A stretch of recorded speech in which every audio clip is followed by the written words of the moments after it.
Assalamualaikum warahmatullahi wabarakatuh. Kami dari kelompok 3 akan mempresentasikan makalah kami yang berjudul Perkembangan Peserta Didik. Di sini Ulun sebagai pemateri pertama, yang mana Ulun akan menjelaskan tentang konsep dasar perkembangan peserta didik. Sebelum kita masuk materi tersebut, kita terlebih dahulu harus mengetahui apa definisi dari pertumbuhan, apa definisi dari perkembangan, serta apa definisi dari peserta didik. Pertumbuhan adalah proses perubahan fisik yang terjadi pada individu, meliputi penambahan berat badan atau tinggi badan yang sejalan dengan usianya. Sedangkan perkembangan adalah sebagai suatu proses perubahan dalam diri individu atau organisme, baik secara fisik maupun psikis, menuju tingkat kedewasaan atau kematangan yang berlangsung secara sistematis, progresif, dan berkesinambungan. Contohnya seperti pubertas, kematangan pada organ reproduksi, dan kematangan pola berpikir. Mengenai pengertian dari peserta didik, di sini Ulun akan mengambil dari Undang-Undang Sistem Pendidikan Nasional Nomor 20 Tahun 2003, Pasal 1 Ayat 4, menyatakan peserta didik itu diartikan sebagai anggota masyarakat yang berusaha mengembangkan dirinya melalui proses pendidikan pada jalur jenjang dan jenis pendidikan tertentu. Sebagai pemateri kedua, ingin menjelaskan tentang aspek-aspek perkembangan peserta didik. Psikologi perkembangan adalah proses perubahan yang terjadi dalam diri individu, meliputi beberapa aspek. Yang pertama, aspek fisik dan motorik, berkaitan dengan perkembangan fisik dan motorik. Holland dan Thompson menyatakan bahwa perkembangan fisik individu meliputi 4 aspek. A. Struktur fisik yang meliputi tinggi badan, berat badan, dan proporsi tubuh. B. Syaraf yang mempengaruhi perkembangan aspek lainnya, yakni intelektual dan emosi. C. Otot yang akan mempengaruhi perkembangan motorik. D. Kalender endokrin yang menyebabkan muncul pola-pola perilaku baru. Aspek perkembangan ini sangat mempengaruhi seluruh aspek perkembangan lainnya. Sebagai contoh, struktur fisik yang kurang normal atau terlalu pendek atau tinggi, terlalu kurus atau obesitas akan berpengaruh terhadap kepercayaan diri seseorang. Faktor kepercayaan ini berkaitan dengan aspek perkembangan emosi, kepribadian, dan sosial. 2. Aspek kognitif atau intelektual. Perkembangan kognitif berkaitan dengan potensi intelektual yang dimiliki individu, yakni kemampuan untuk berpikir dan memecahkan masalah. Ulun sebagai pemateri ketiga ingin melanjutkan tentang aspek-aspek perkembangan peserta didik. Aspek yang ketiga yaitu aspek perkembangan sosial, yang ditandai dengan pencapaian kematangan dalam interaksi sosialnya. Adapun aspek yang keempat yaitu aspek perkembangan bahasa, di mana bahasa merupakan media komunikasi yang digunakan untuk menyampaikan pesan dengan menggunakan simbol-simbol yang disepakati bersama. Aspek perkembangan yang kelima yaitu aspek perkembangan emosi, di mana emosi adalah perasaan intens yang ditunjukkan kepada seseorang atau suatu kejadian. Aspek perkembangan yang keenam yaitu kepribadian dan seni, di mana kepribadian dalam bahasa asing disebut kata personality. Sudianto menjelaskan bahwa hal penting dalam perkembangan kepribadian adalah ketetapan dalam pola kepribadian atau persistensi. Aspek yang ketujuh yaitu aspek perkembangan moral dan penghayatan agama. Moral berasal dari bahasa Latin mos atau moris yang dapat diartikan sebagai peraturan, nilai-nilai, adat istiadat, kebiasaan, dan tata cara kehidupan. Sedangkan moralitas lebih mengarah pada sikap atau menerima dan melakukan peraturan. Baiklah, di sini Lulus selaku pemateri keempat ingin menjelaskan tentang prinsip-prinsip perkembangan peserta didik. Harlock menyatakan bahwa prinsip perkembangan peserta didik terbagi menjadi 9. Yang pertama, yaitu dasar-dasar permulaan adalah sikap kritis.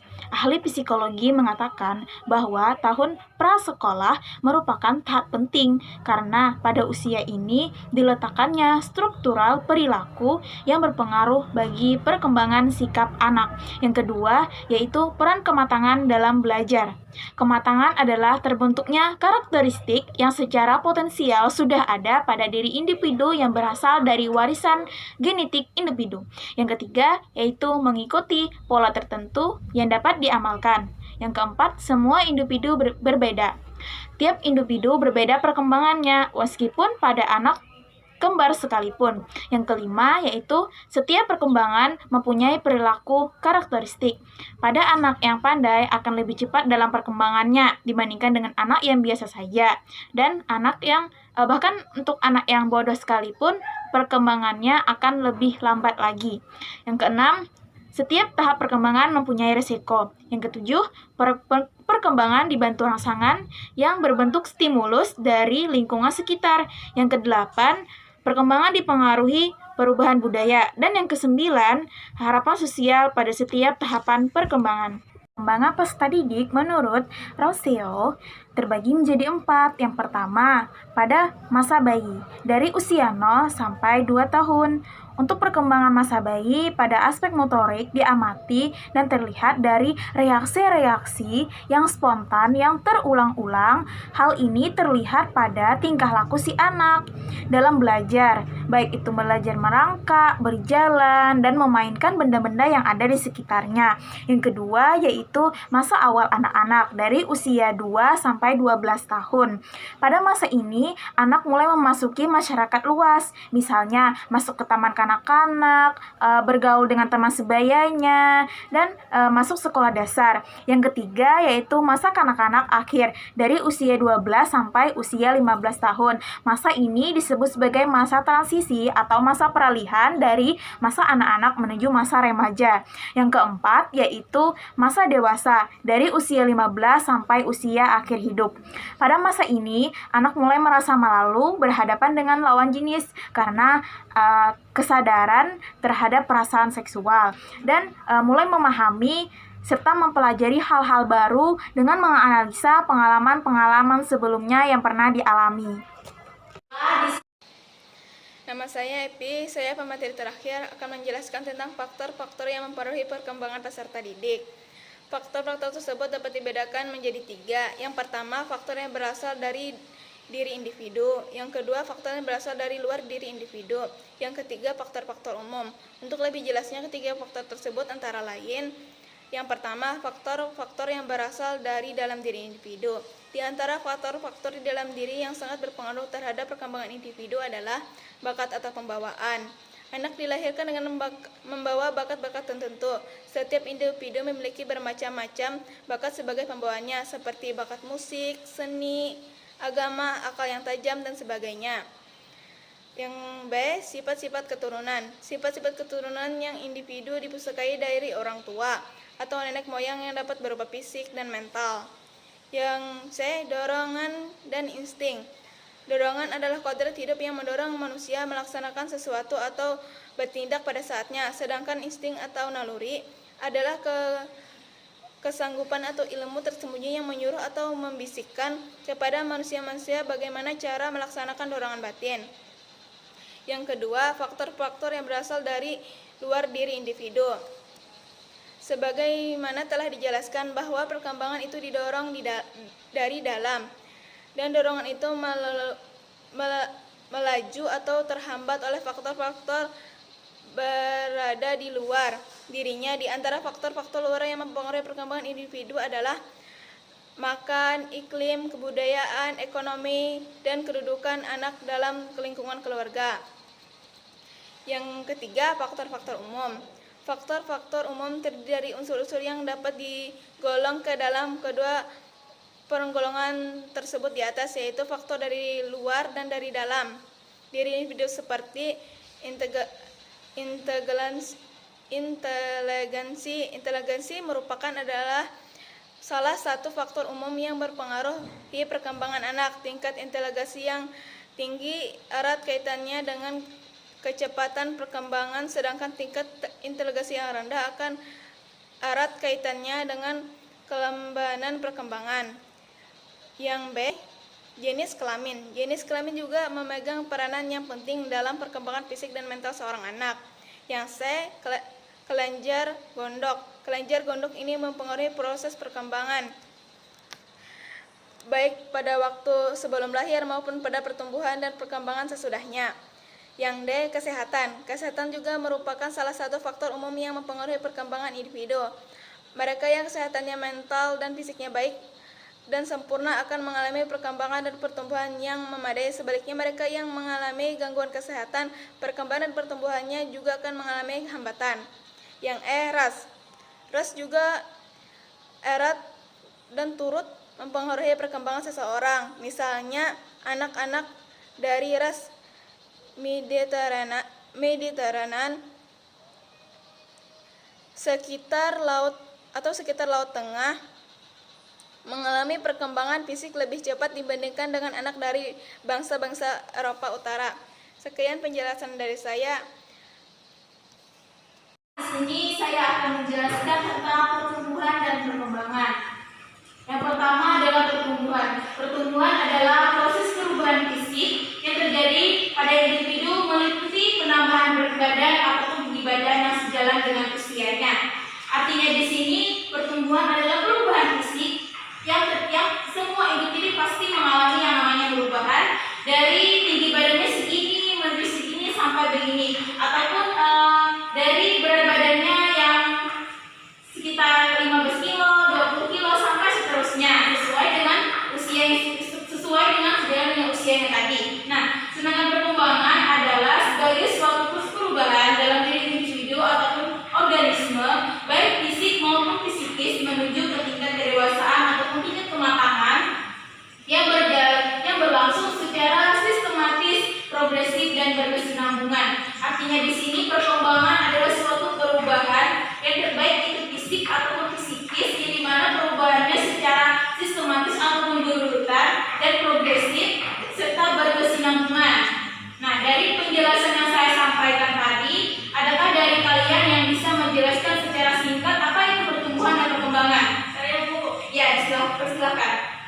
Pertumbuhan adalah penambahan ukuran seperti tinggi, berat, atau volume. Pertumbuhan bersifat tidak dapat kembali. Sedangkan perkembangan adalah proses menuju kedewasaan dan perkembangan tidak dapat dihitung. Ya, betul sekali. Nah, untuk contoh dari pertumbuhan dan perkembangan, apakah ada yang bisa memberikan contoh? Saya, Bu. Ya, silakan. Contoh pertumbuhan, bertambahnya tinggi dan bertambahnya berat badan. Sedangkan contoh perkembangan seperti pubertas kematangan pada organ reproduksi dan kematangan pola pikir dari manusia. Betul sekali. Nah, untuk pertumbuhan perubahannya lebih mengarah kepada fisik seseorang, sedangkan perkembangan perubahannya lebih mengarah kepada fisik seseorang. Dari yang saya sampaikan tadi, apakah dari kalian ada yang masih kurang jelas ataupun kurang dipahami? Saya merasa masih kurang jelas. Oh iya, saya jelaskan kembali. Untuk pertumbuhan adalah proses perubahan fisik yang terjadi pada suatu individu ataupun pada seseorang, yang dimana perubahannya meliputi penambahan berat badan ataupun tinggi badan. Ini contoh dari segi perubahan tadi, dan contohnya tadi ditambahkan oleh teman kamu yaitu Angelina.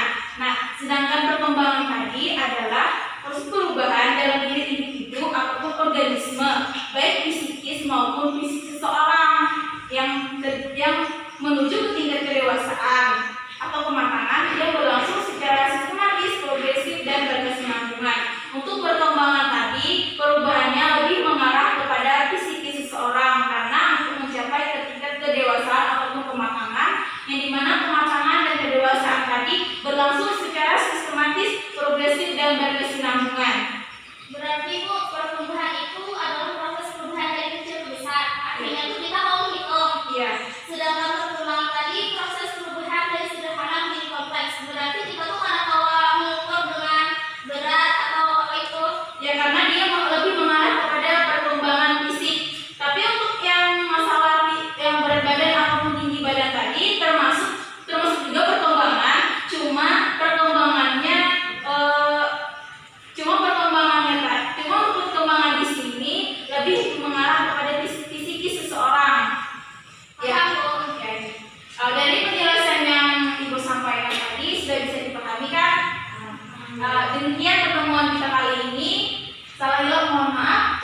topik lah waktu tadi. Assalamualaikum warahmatullahi wabarakatuh. Waalaikumsalam warahmatullahi wabarakatuh. Maaf lah mengganggu waktunya setumat hendak bertakun-takun. Sebelumnya nama pian siapa? Askia. Pian ini sekolah apa? MTS. Kira-kira sebelum pian MTS ini pian dulunya sekolah MI kah atau SD? MI. Kira-kira pian masuk MI semalam umur berapa? 6 tahun. Lalu masuk MTS-nya tuh umur berapa? 12 tahun. Sekarang 14 tahun. Nah, dari pian MI, terus tuh awal masuk MTS sampai sekarang umur 14 tahun, sekitar kelas 3-an kah? Ya. Adalah pian mengalami perubahan kayak itu mungkin dari segi pemikiran kah? Ada. Apa itu? Mungkin dulu tuh kayak lebih kekanakan, berpikir kayak bisa. Sekarang tuh lebih bisa menghargai waktu. Pian kan tadi di sekolah MTS. Sekolahan pian tuh buat terdampak banjir kah juga? Terdampak. Jadi pian dari rumah menuju akses sekolah tuh jalannya banyak yang banjir? Banyak. Rasa pian apa dampak yang buan pian rasakan dalam proses belajar di saat banjir ini? Sekolah kada teratur, kesulitan akses menuju sekolahan, kurang disiplin, kurang memahami materi pembelajaran karena materinya tuh lebih hanya dijelaskan secara singkat. Kita ini kan juga COVID, pas ditambah banjir, rasa buan pian ini adalah peningkatan selama belajar pian tuh atau malah menurun? Menurun. Kenapaan? Karena malas belajar atau kurang semangat katanya. Ya, jadi harapan pian agar sekolah kita ke depannya kayak apa? Semoga lekas kembali turunan dan bisa aktif belajar seperti dulu lagi sebelum adanya COVID. Terima kasih Dingla. Iya. Izin bertanya lah. Nama pian sebelumnya siapa, Ding? Amalia. Pian sekolah apa? MTS. Sebelum sekolah MTS tuh MI atau SD sekolahnya? MI. Oh ini. Pas pian yang masuk SD itu umur berapa tahun? Umur 7 tahun. 7 tahun. Ini pas yang SMP Bang? 13 ini. Dan sekarang umurnya berapa? 15 tahun. 15 tahun. Berarti dari pian sekolah SD kan umur 7 tahun, sekolah SMP-nya umur 13 tahun, sampai sekarang kan umur 15 tahun adalah perkembangan serta pertumbuhan yang pian alami gitu. Ada. Kalau dari segi pertumbuhan tuh kayak apa, Deng? Segi pertumbuhan tuh kayak berat badan naik. Postur tubuh makin tinggi. Kalau dari segi perkembangan pemikiran pian, Pang? Dari segi pikir, misalkan di MI itu tidak berbuat sesuatu tuh langsung aja akan pikir panjang. Misalkan di MTS tuh harus pikir panjang dulu apa risikonya. Nah, kan Pian nih sekolah MTS kalau tadi. Nah, sekolah Pian tuh adalah terdampak banjir. Ada. Nah, ada di apa yang dampak Pian rasakan saat proses pembelajaran waktu banjir tuh? Sulit menuju sekolah, susah memahami pelajaran karena turunnya hanya sekali seminggu, karena susah beraktivitas. Berarti dalam proses pembelajaran tuh di saat banjir 1 kali seminggu jadi lah. Dan aktivitas para masyarakat ataupun murid-murid itu terbatas lah karena banjir. Nah, apakah di saat banjir ini kan sekaligus COVID-19, apakah kualitas belajar Pian tuh menurunkah atau meningkat? Menurun. Kenapa? Karena dari segi penjelasan guru yang minim sehingga nilai sedikit menurun. Oh, ini kan memang tadi kan lah di saat COVID-19 ini kan untuk tatap muka tuh sangat susah lah. Jadi guru tuh menjelaskannya hanya nggak sampai selesai lah sekitar. Jadi untuk memang pemahamannya agak kurang lah kayak gitu. Nah, karena memang waktu kita sekolah tuh sangat minim dibandingkan yang biasanya turunan setiap saat. Apa harapan Pian untuk pendidikan selanjutnya? Berharap agar sekolah kembali turun seperti biasa. Kami berharap juga semoga kita semua dapat beraktivitas seperti biasa. Semoga pandemi ini dapat Kembali kembali normal. Makasih Ding lah.